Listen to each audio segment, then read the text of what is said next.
안녕하세요. 건강하고 행복한 자녀를 위한 행복나무 연구소 이미수입니다. 네, 오늘은요, 우리 아이 문제행동 중에서 금방 실증내는 아이에 대해서 알아보도록 하겠습니다. 제가 정답을 먼저 이야기하도록 하겠습니다. 정상입니다. 이 말이 무슨 말이냐면요, 아이들은 원래 금방 실증냅니다. 네, 우리가 공부하려고 하면 하기 싫은 것처럼요, 아이들은요, 맨 처음에 큰 맘 먹고 엄마 나 피아노 배우고 싶어, 엄마 나 뭐 하고 싶어, 엄마 나 이거 할래, 이렇게 했는데요.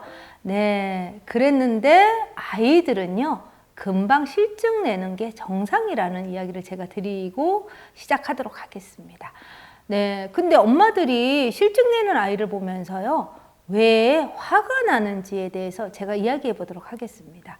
우리 아이가 뭔가를 끝까지 해결하지 못하면 어떡하지? 우리 아이는 문제를 해결하지 못하면 어떡하지? 우리 아이가 뭐 매번 어떤 걸 할 때마다 실증을 내면 어떡하지? 이런 불안한 마음이 엄마한테 있기 때문입니다. 또 두 번째는요, 아이가 실증 내서 다음번에는 긴 부분을 해결하지 못하면 어떡하지 하는 이런 마음이, 엄마의 마음이 먼저 다가오는 부분인데요. 제가 이야기했던 것처럼 아이들은요, 원래 그렇게 실증을 냅니다. 그리고 실증 내는데도요, 이유가 분명히 있거든요. 근데 아이가 왜 실증 내는지의 이유보다는요, 엄마들 어떻게 생각하냐면요, 약간 성격 장애처럼 생각하시는 부모님들도 간혹 계십니다. 저한테 이야기할 때요, 우리 애는요, 이거 진짜 문제예요. 진짜 성격적으로 무슨 문제가 있는 것 같아요.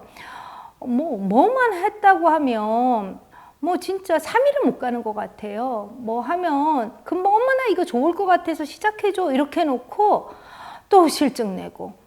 그래서 뭘 마무리하는 거를 제가 본 적이 없어요. 이렇게 성격 장애처럼 얘기를 하는데요. 네, 아이들은 원래 그렇게 실증을 냈다, 좋아하기도 했다.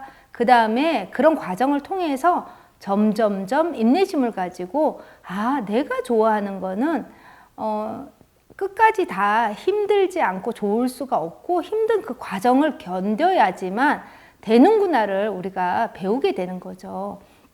그러면요, 금방 실증내는 우리 아이 크게 볼 수가 있습니다. 저희 아이 같은 경우에도요, 수영을 배우고 싶다고 얘기를 하더라고요. 근데 수영을 가르쳐 줄 곳이 사실은 찾기가 쉽지가 않아요. 그래서 많은 정보를 제가 얻었죠. 어디가 가장 가까운지, 또 우리 아이들이 또 가기가 좋은 데가 어딘지, 또 뭐 잘 가르쳐 주시는 선생님이 계신지, 정말 어렵게 우리 아이 수영을 가르치기 위해서 제가 알아봤는데요.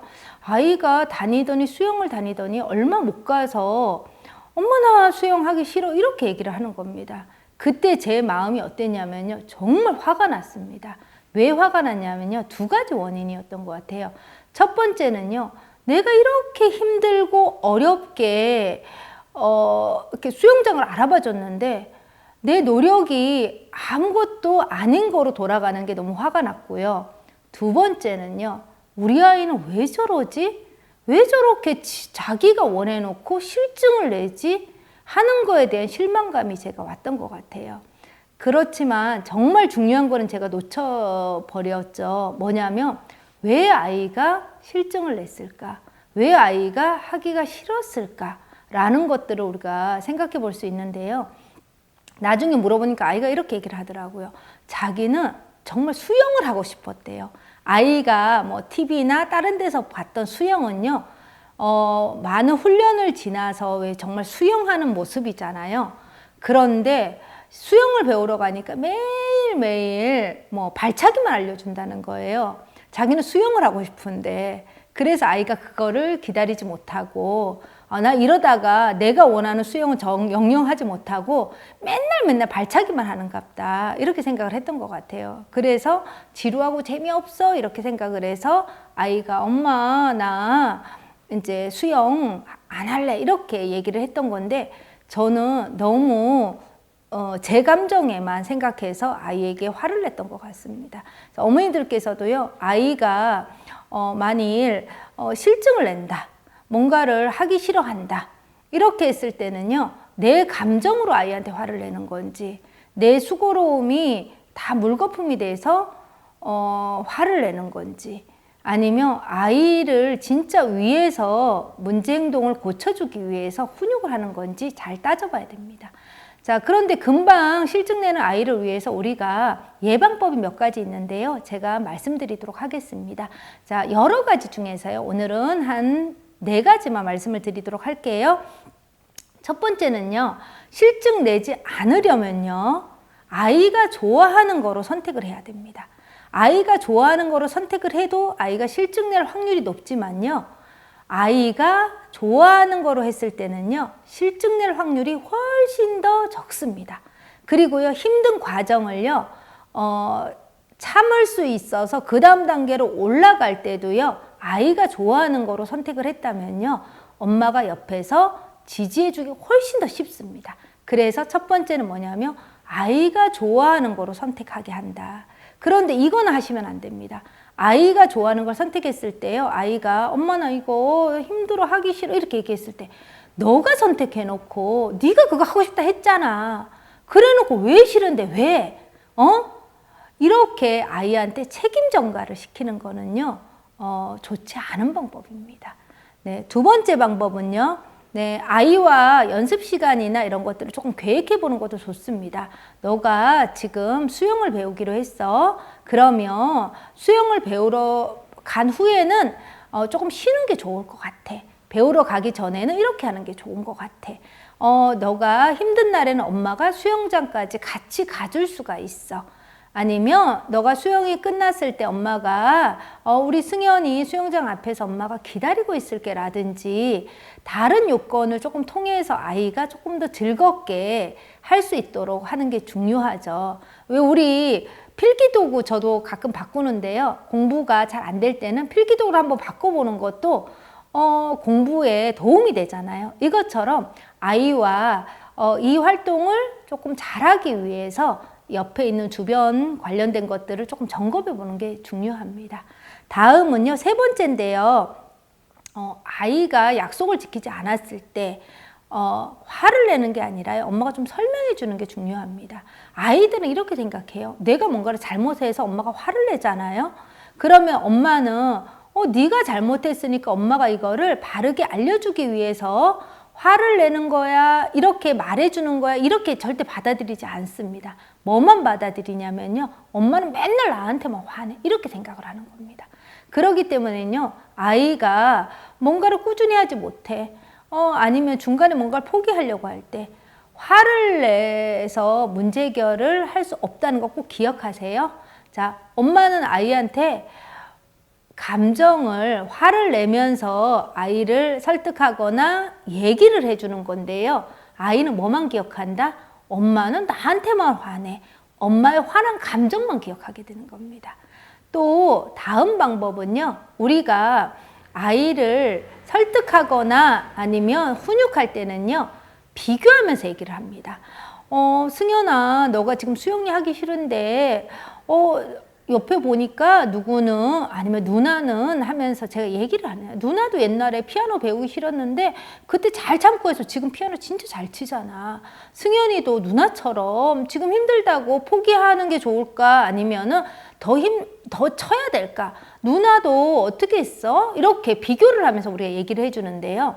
자, 비교라는 거는요, 이런 효과가 있습니다. 이해가 굉장히 쉽습니다. 그럴 때 우리가 비교를 쓰거든요. 근데 훈육을 할 때 비교를 하는 거는요, 좋지 않는 방법입니다. 왜냐면요, 특히 우리가 훈육할 때 비교를 누구를 비교를 해요? 형제 자매나 아니면 우리 아이보다 잘하는 사람을 비교를 하게 되는데요. 그럴 때 아이는 내가 비교당했다고 생각을 하지, 엄마가 도움을 주려고 이렇게 비교해서 얘기를 하네, 이렇게 절대 생각하지 않습니다. 그래서 훈육할 때는 어떻게 한다? 이 아이의 문제에 대해서만 얘기를 하지 비교해서 이야기하지 않는다입니다. 마지막 5번째는요. 자, 우리 아이의 결정을 존중해 준다입니다. 아이가 수영을 배우겠다고 자기가 결정을 해놓고 이제는 배우기 싫어 이렇게 얘기를 했을 때 엄마가 무조건 안돼가 아니라요. 아이의 의견을 잘 들어보고 그게 맞는 말이라면은요. 네, 그 의견도 존중해 줄 필요가 있습니다. 그러면 아이가 어떻게 생각하냐면요. 아, 엄마가 내 얘기를 잘 들어주네. 내 결정을 엄마가 존중해주네. 이렇게 생각을 하게 되거든요. 그러면요, 다음번에 어떤 문제가 있을 때도 엄마한테 우리가 의논하게 되는 겁니다. 아, 엄마는 그냥 안 돼, 돼. 이게 아니라 내가 왜 이걸 고민하고 내가 왜 하기 싫어하는지를 엄마는 아마 더 고민하고 충분히 내 편이 되어줄 거야 라고 하는 겁니다. 그리고요, 이런 결정을 할 때는 엄마가 꼭 해줘야 될 말이 있습니다. 너가 수영을 끝까지 배웠으면 참 좋을 텐데 지금은 너가 도저히 수영장 가는 게 너무 무섭고 또 수영을 배울 때마다 너무 힘들다고 하니까 엄마가 그러면 승연이 의견 존중해 줄게 이렇게 얘기를 해주고요. 하지만 엄마는 항상 우리 승연이 사랑해, 우리 승연이가 어떤 결정을 해도 사랑해 이렇게 얘기를 해주는 게 좋습니다.